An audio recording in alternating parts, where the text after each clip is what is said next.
नमस्कार मेरे प्यारे साथियों, स्वागत है आप सभी का आपका अपना यूट्यूब चैनल जीटीएम क्लासेस में।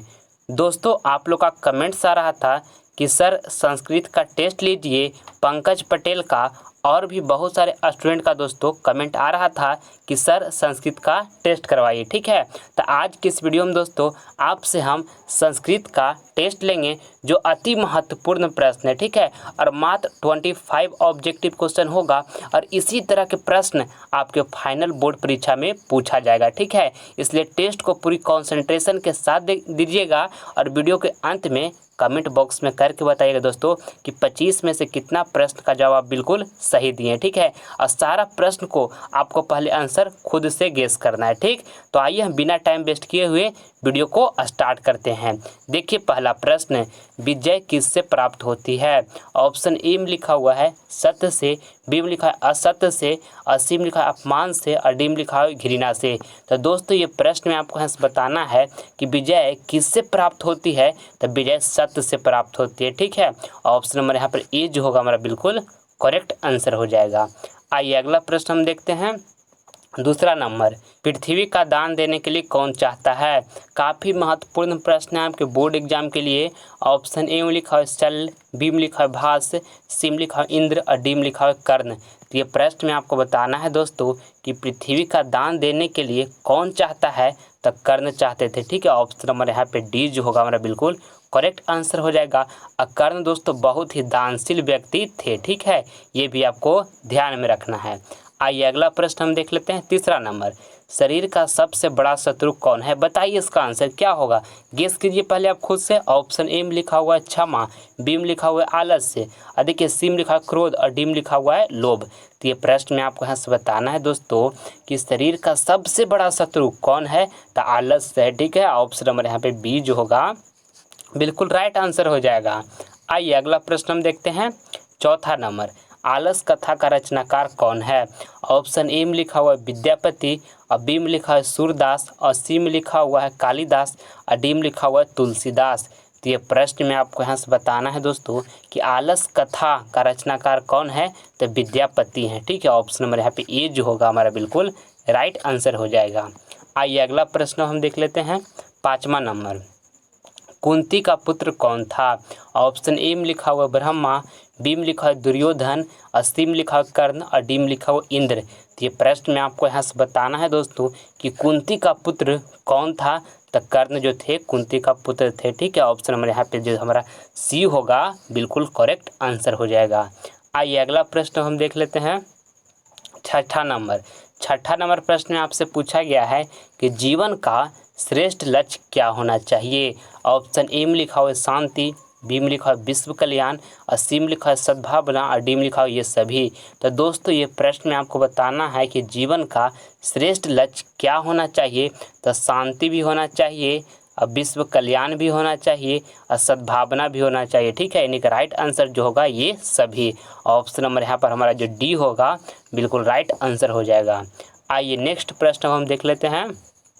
सातवां नंबर, सारा प्रश्न दोस्तों आपके फाइनल बोर्ड परीक्षा के लिए काफ़ी महत्वपूर्ण है, इसलिए वीडियो को शुरू से लेकर अंत तक आप जरूर देखिएगा और इस टेस्ट को आप पूरी कंसंट्रेशन के साथ दीजिएगा दोस्तों। ठीक है, क्योंकि टेस्ट देने से ही आपके अंदर क्षमता कितना है आपको पता चलेगा, और ये भी पता चलेगा कि हम कितना पढ़ाई करते हैं। ठीक है, इसलिए एक भी प्रश्न को आपको स्किप नहीं करना है, वीडियो को पूरी कंसंट्रेशन के साथ देखना है। ठीक है, देखिए सातवां नंबर प्रश्न में कहता है कि स्वामी दयानंद का जन्म कहाँ हुआ था?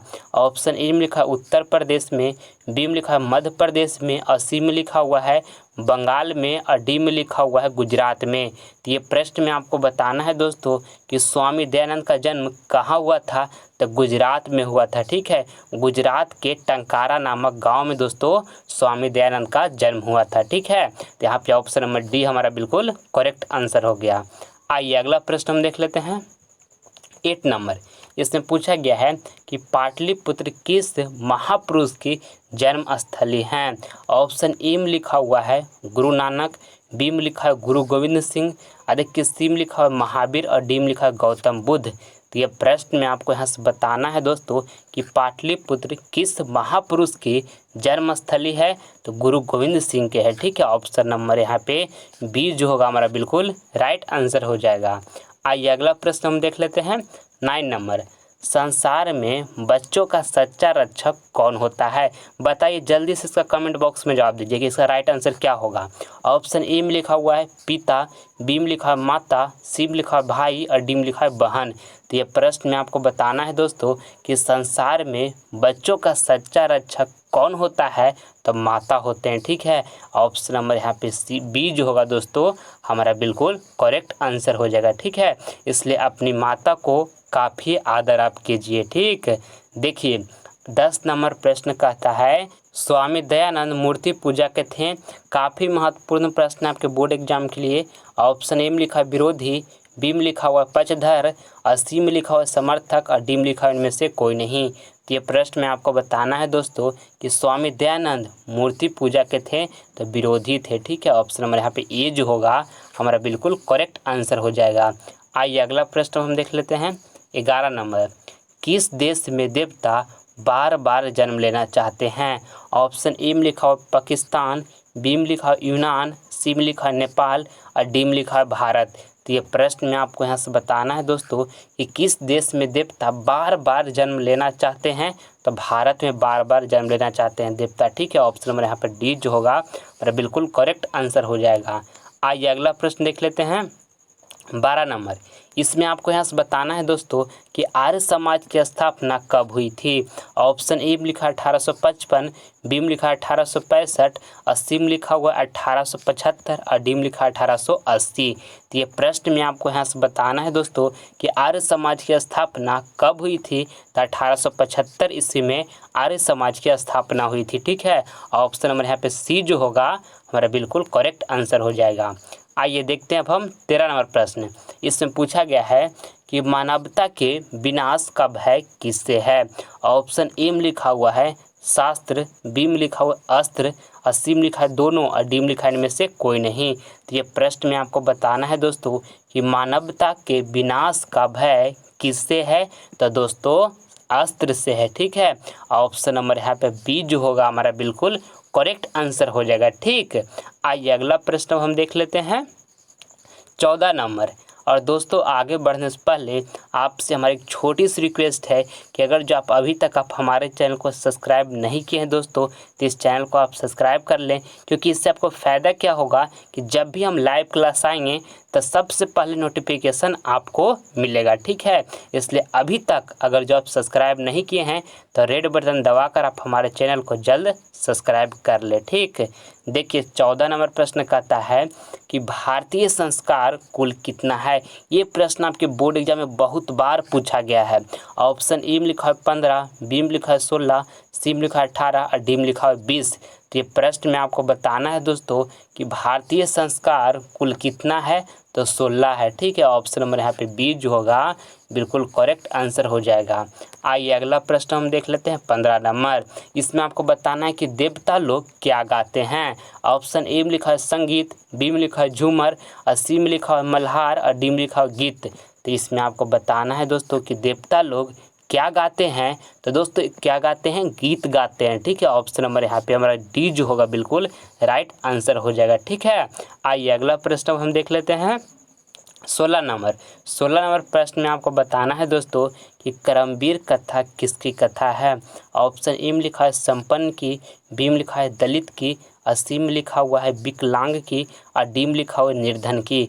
ये प्रश्न में आपको यहाँ पे बताना है दोस्तों कि कर्मवीर कथा किसकी कथा है, तो दलित की है। ठीक है, ऑप्शन नंबर यहाँ पे बी जो होगा हमारा बिल्कुल करेक्ट आंसर हो जाएगा। ठीक है, आइए अगला प्रश्न हम देख लेते हैं 17 नंबर। क्षमा किसकी हत्या करता है? ये प्रश्न आपके बोर्ड एग्जाम के लिए काफ़ी महत्वपूर्ण है। ऑप्शन ए में लिखा है धर्म का, बी में लिखा है अर्थ का, सी में लिखा है काम का और डी में लिखा है क्रोध का। तो ये प्रश्न में आपको यहाँ से बताना है दोस्तों कि क्षमा किसकी हत्या करता है, तो क्रोध का हत्या करता है क्षमा। ठीक है, ऑप्शन नंबर यहाँ पे डी जो होगा हमारा बिल्कुल राइट आंसर हो जाएगा।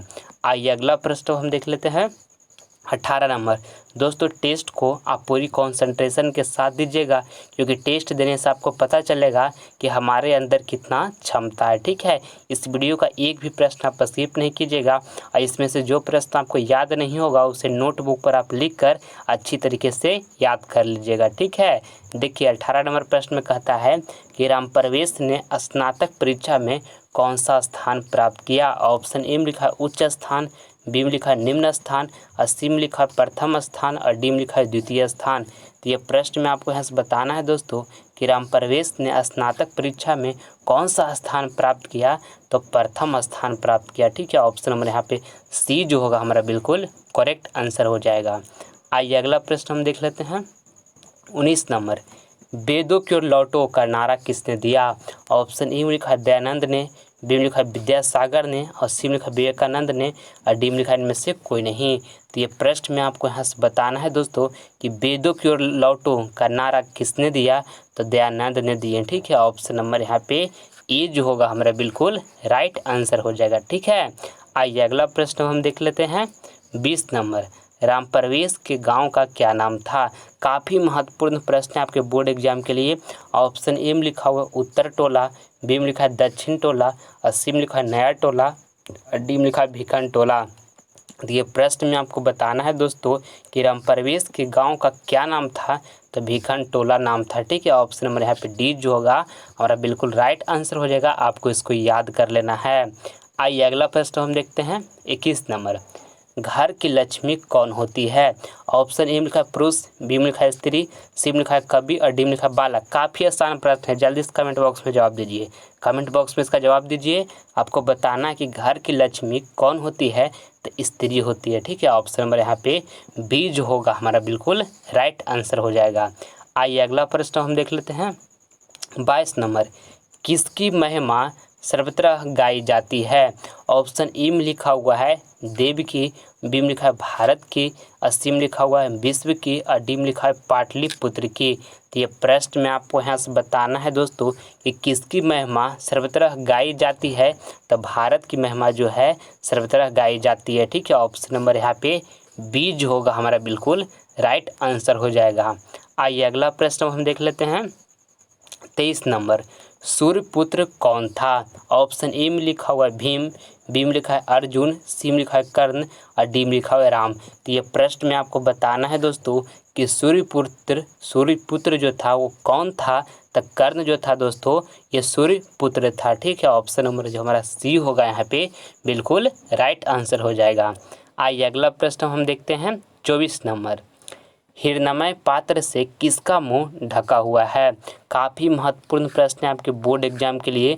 ऑप्शन ए में लिखा है सत्य का, बी में लिखा है असत्य का, और सी में लिखा है पाप का, और डी में लिखा है झूठ का। तो ये प्रश्न में आपको यहाँ से बताना है दोस्तों कि हिरण्मय पात्र से किसका मुंह ढका हुआ है, तो सत्य का ढका हुआ है। ठीक है, ऑप्शन नंबर यहाँ पर ए जो होगा हमारा बिल्कुल करेक्ट आंसर हो जाएगा।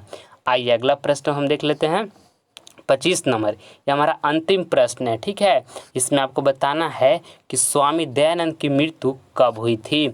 ऑप्शन ए में लिखा हुआ है 1855 में, बी में लिखा है 1865 में, सी में लिखा है 1875 में, और डी में लिखा है 1883 में।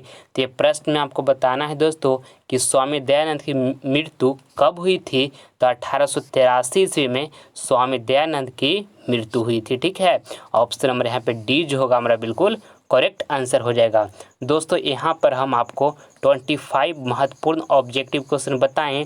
25 में से कितना प्रश्न आप बिल्कुल सही जवाब दिए हैं, ईमानदारी पूर्वक से हमें कमेंट करके आप ज़रूर बताइए। ठीक है, मैं उम्मीद करता हूँ कि वीडियो आपको पसंद आया होगा, तो प्लीज़ आप दोस्तों इसे लाइक करें, अपने दोस्तों में शेयर करें, और आप हमारे चैनल पर नए हैं तो आप इसे सब्सक्राइब कर लें ताकि आने वाला वीडियो की नोटिफिकेशन सबसे पहले आपको मिले। मिलते हैं हम आपसे अगले वीडियो में, तब तक मन लगाकर पढ़ाई करते रहिए। जय हिंद, जय भारत।